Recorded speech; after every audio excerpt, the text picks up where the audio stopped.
Dear friends, this is the 28th edition of Nestle Aland, critical edition of the New Testament in Greek, Novum Testamentum Graece. You need to understand, we do not have any autographs. That means text written directly by authors of any part of the New Testament. All we have are copies of copies of copies of copies, and all of them made by hand. And of course, for that reason, full of unintended mistakes and sometimes intentional changes. Between about 5,000 manuscripts, there are more variant readings in the New Testament than there are words. And you can open and see in this critical edition that here you have the text and here is the critical apparatus marking out all the different readings. And in many pages, the text itself is shorter than all those variant readings coming from ancient codices, papyri, and other writings. This is the 28th edition. The first edition was published in 1898. And already, when it was published the first time, built upon a centuries of textual work of theologians, scholars, and pastors. And that is why it is almost offensive to hear the fundamentalists, and some of them educated people, to speak about inerrancy of the Bible, and without much qualifications. For heaven's sake, they should know better. It is like a religious version of the flat earth lunacy. Some time ago, I did a video about mistakes in Codex Sinaiticus, Bible discovered in monastery in the Sinai Peninsula. And I think that we'll have a video over here, the link to that video. I was referring to this particular part of Codex Sinaiticus. That's an Lord's Prayer from the Gospel of Luke.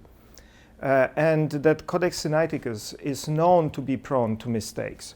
But in this particular passage of Lord's Prayer in Gospel of Luke, you can see how many there are corrections of mistakes and corrections of corrections of mistakes. In total, easily 13 corrections or changes to the text in just a few verses. But today we can have a look at Codex Vaticanus. That was written by more diligent scribe, and it is less sloppy version.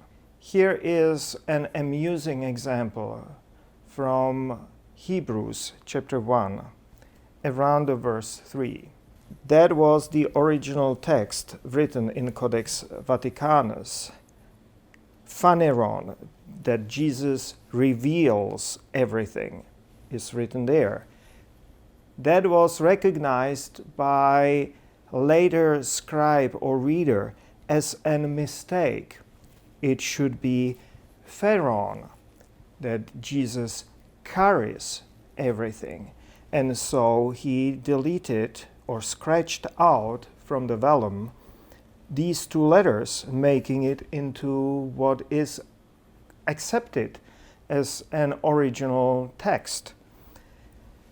Nevertheless, later on, yet another scribe came and filled in those letters back, returning it again to Jesus reveals everything in the world.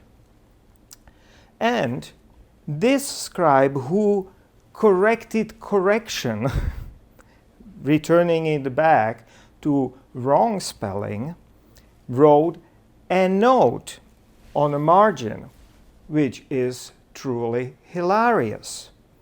It reads, "You unlearned and knave, leave the old text, don't change it."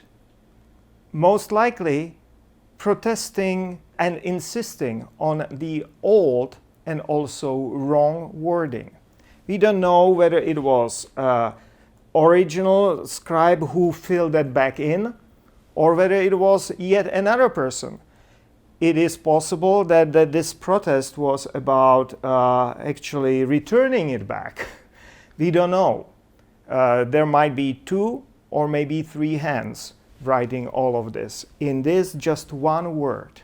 And why am I saying this or pointing this out? Just to remind you and remind all of us that there is no one text of the Bible. The ancient manuscripts in codices, on vellum or on papyrus, are full of mistakes. They are full of changes and differences. And even some ancient scribes wanted to preserve this diversity, as we've seen. Inerrant Bible is a nonsense.